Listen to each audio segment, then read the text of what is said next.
நேயர்கள். கும்பராசி நேயர்கள் வந்து சார் ஒரு ரகசியம் காத்து வச்சுக்கிட்டே இருப்பாங்க கும்பராசிக்காரவங்க. கும்பராசிக்குன்னு ஒரு தனி டேலண்ட், தனி மரியாதை. ஏன்னா ராஜராஜ சோழன் பிறந்தது வந்து கும்பராசி, சதய நட்சத்திரம். இந்த கும்பராசியில பிறந்தவங்க வந்து சார் இந்த வருட கிரக நிலைகள் அவருக்கு வந்து இப்போ இன்னைக்கு சனி, ஏழரை சனி இருந்தாலும் அவருக்கு கும்பத்திலே ராகு இருக்கிறதுனால ஒரு விதமான வெல்விஷ் மைண்டோட இருப்பாது. ஒரு ஃப்ரீ மைண்ட் இருக்காது அவருக்கு. ஏன்னா அந்த ராகு வந்து ராசியில வந்தாவே, சந்திரன் மேல ராகு இருந்தாவே ஷேடோ பிளானட். சந்திரன்னா மனசு, ராகுனா நிழல். இந்த மனசு ஒரு நிழல் மாதிரி இருந்துச்சுன்னா கற்பனை கண்டுக்கிட்டே அது நடக்குமா இது நடக்குமா எனக்கு அது வந்துருமா ஒரு பயத்தோட இருப்பாரு. அந்த பயம்லாம் நீங்க நீங்கிறதுக்கு ஜீவ சமாதி வழிபாடு, சித்தர் வழிபாடு நீங்க செய்யணும். இந்த வருடம் முழுவதும் செய்யணும். இந்த ராகு கும்பராசியில் இருக்கிற காலம் வரைக்கும் நீங்கள் ஜீவ சமாதி, சித்தர் வழிபாடு பண்ணணும். விநாயகர் கோயிலெலாம் எங்கே இருக்கோ, பக்கத்தில் விநாயகர் இருக்கோ, அங்கே போய் விநாயகர் கோயில் நீங்கள் கண்டிப்பாக வாரத்தில் ஒரு முறை விநாயகரை வணங்கிட்டு வரணும். டெய்லி போனாலும் நல்லது, வணங்கிட்டு வர்றது நல்லது. ரெண்டாவது, இந்த வருடம் உங்களுக்கு என்ன ஒரு விஷயம்னு சொன்னால், ரொம்ப நாளாக ஒருத்தருக்கு ஒரு பிரச்சனை நடந்துக்கிட்டே இருக்குது. அதாவது தீர்க்க முடியல சார், சொத்து பிரச்சனையோ இட பிரச்சனையோ இல்லை திருமணம் முடியல அப்படின்னா அதெல்லாம் இப்போ நடக்க போகுது. இது ஒரே இதுதான். எப்போ அதுன்னா வருகின்ற ஆடி முடிஞ்சு, ஆவணி முடிஞ்சு, புரட்டாசிக்கு மேலே உங்களுக்கு ஒரு 3 மாதம், ஐப்பசி, கார்த்திகை, மார்கழி, தை, இந்த மாதத்துக்குள்ளே உங்களுக்கு நல்ல விதமான மாற்றங்களும் ஒரு அனுகூலமான நேரமும் ஏற்றம் உண்டாகக்கூடிய நேரமும் இருக்குது இந்த வருஷத்தில். ஸோ கண்டிப்பாக கும்பராசிக்காரவங்க நான் சொல்ல வேண்டிய ஆலயத்துக்கு போயிட்டு வந்துடணும். செட்டிக்குளம் முருகன் கோயில், பெரம்பலூர் மாவட்டத்தில் பக்கத்தில் செட்டிக்குளம் முருகன் கோயில்னு இருக்குது. அது புரட்டாதி நட்சத்திரத்துக்கு உண்டான, கும்பராசியிலே புரட்டாதி இருக்குது, அந்த புரட்டாதி நட்சத்திரத்துக்கு உண்டான கோயில். யாருக்கு செல்வம் இல்லை, மனம் இல்லை, மன அமைதி இல்லை, ஒரே பிரச்சனையாக இருக்குது சார், காசு பணம் பிரச்சனையாக இருக்குன்னு சொல்கிறவங்க கண்டிப்பாக இந்த கோயிலுக்கு போய் சாமி தரிசனம் செய்து வரணும். செட்டிக்குளம் முருகன் கோயிலுக்கு போய் சாமி கும்பிட்டுவாங்க. ரொம்ப நன்மையாயிடும், நன்மை கிடைக்கும். அது இந்த வருஷம் உங்களுக்கு ஏற்றமான நேரமும் அனுகூலமான நேரத்தையும் வர்ற, அதாவது புரட்டாசிக்கு மேலே வர, அதாவது செப்டம்பர், அக்டோபருக்கு மேலே, அக்டோபர், நவம்பர், டிசம்பர், ஜனவரிக்குள்ளே உங்களுக்கு நன்மையான நேரத்தை கிடைக்கும். ஸோ இந்த கும்பராசிக்காரவங்களுக்கு வந்து இந்த மாதிரி ஏழரை சனி இருக்குன்னு நீங்கள் எதுவும் நினைக்க வேண்டாம், சந்திரன் மேலே இருக்குன்னு எதுவும் நினைக்க வேண்டாம். ஆனால் உங்களுக்கு உண்டான நேரங்கள் இப்போ கண்டிப்பாக உண்டு. அது இல்லாமல் மனைவி கிட்ட கொஞ்சம் போட்டி பொறாமல் படாங்க. உங்களுக்கும் மனைவிக்கு, சிம்மராசிக்காரவங்களுக்கும் கும்பராசிக்காரவங்களுக்கும் அதிக மனைவி கிட்ட கருத்து வேறுபாடு வரும்.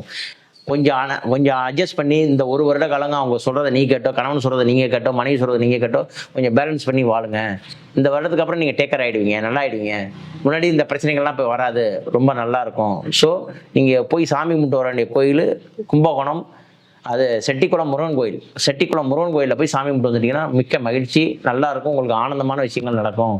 அதுக்கு அடுத்ததா சார் மீனராசி, கடைசி ராசியாக மீன ராசிக்கு நம்ம வந்துட்டோம். இந்த மீன ராசி கடல் ராசியை சேர்ந்தது.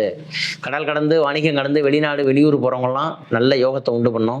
ரெண்டாவது, உள்ளூர்லேருந்து வெளியூரில் இருக்க சார் அப்படிங்க ஊரில் வந்து இருக்குன்னு நினைக்கிறவங்களாம் ஊருக்கு வரலாம். சார் நான் வெளிநாட்டில் இருக்கேன், போய் 5 வருஷம் ஆகுது, திருமணத்துக்காக வரணும், கண்டிப்பாக வாங்க. திருமணம் நடக்கக்கூடிய நேரம் வந்துருச்சு. ரெண்டாவது, இந்த வருஷம் வந்து உங்களுக்கு திருமணத்துக்கு வந்து 4ல் இருக்கிற குரு அடுத்த வருஷம் கடகத்துக்கு 5க்கு போகிறப்ப உங்களுக்கு வெற்றியை உண்டு பண்ணும், திருமணத்தை கொடுக்கும், பூர்வீக சம்பந்தமான சொத்துக்கள் கிடைக்கும். ரொம்ப நாளாக குழந்தை இல்லாதவங்களுக்கு குழந்தை கிடைக்கும், உத்தியோக மாற்றம், இடம் மாற்றம் கிடைக்கும். கண் பிரச்சனை சில பேருக்கு இருக்கும், கண் பிரச்சனை அவங்களுக்கு சில பேருக்கு பிரச்சனையாக இருக்கும். அவங்கெல்லாம் கண் சம்மந்தமான பிரச்சனைகள் வந்துன்னா அவங்க போய் டாக்டரை பார்த்து, மருத்துவரை பார்த்து சிந்திச்சுக்கணும். 60 வயசுக்கு மேலே 60 வயசுக்கு மேலே இருக்குன்னு சொன்னால் நரம்பு சம்மந்தமான பிரச்சனைகளை நிறைய ஏற்படுத்தும். ஏன்னா மீன ராசிக்கு 12ல் போய் ராகு உட்காந்துருக்கு, மீனத்தில் சனி இருக்குது, நரம்பு சம்மந்தமான பிரச்சனைகளை உண்டு பண்ணும். ஸோ நரம்பியல், அதாவது கார்டாலஜி டாக்டரை பார்த்து நீங்கள் சரி செஞ்சுக்கலாம், இல்லை ஹோமியோபதி டாக்டர், சித்த வைத்தியத்தையும் பார்த்து நீங்கள் செஞ்சுக்கலாம். ஸோ மீன ராசியில் ரேவதி நட்சத்திரம், அதே மாதிரி மீனராசியில் உத்திரட்டாதி நட்சத்திரம், அதே மீனராசியில் பூரட்டாதி நட்சத்திரம் 4ஆம் பாதம், இந்த 3 நட்சத்திரங்கள் இருக்கிறதுனால நீங்கள் போய் வணங்க வேண்டிய ஆலயம் வந்து குலசேகரப்பட்டினம், திருச்செந்தூர் பக்கத்தில் உள்ள கணவன் மனைவி ஒற்றுமையாக இருக்கக்கூடியது குலசேகரப்பட்டினம்னு, முத்தாரம்மன் கோயில்னு பேர். குலசேகரப்பட்டினம் முத்தாரம்மன் கோயில், அந்த கோயிலும் அது பக்கத்தில் அங்கேருந்து வந்தீங்கன்னா தேவிப்பட்டினம், அதாவது வந்து கடலடைத்த பெருமாள், இந்த 2 கோயிலும் பார்க்கணும். தேவிப்பட்டினம் கடலடைத்த பெருமாள், குலசேகரப்பட்டினம் முத்தாரம்மன் டெம்பிள். அது வந்து முத்தாரம்மன் தசரா விழானே பேர். அந்த கோயிலில் வந்து தசரா விழாவே நடத்துவாங்க. அந்த கோயிலில் போய் நீங்கள் சாமி தரிசனம் பண்ணிட்டு வந்துட்டீங்கன்னா இன்னும் ரொம்ப நல்லாயிருக்கும். இந்த வருடம் உங்களுக்கு நல்லாவும் இருக்குது.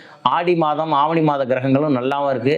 ஒன்று யாராவது அக்கா தங்கச்சியோ அண்ணன் தம்பியோ இருந்தால் அவங்கள்ட்ட போட்டி போட வேண்டாம், சண்டை போட வேண்டாம், கொஞ்சம் விட்டு கொடுத்து போங்க. சொத்து பிரச்சனைன்னு ஏதாவது பாகப்பிரிவினை பிரச்சனை வந்தால் கொஞ்சம் விட்டு கொடுத்து போங்க. மீனராசிக்காரவங்க நல்லாயிடும்.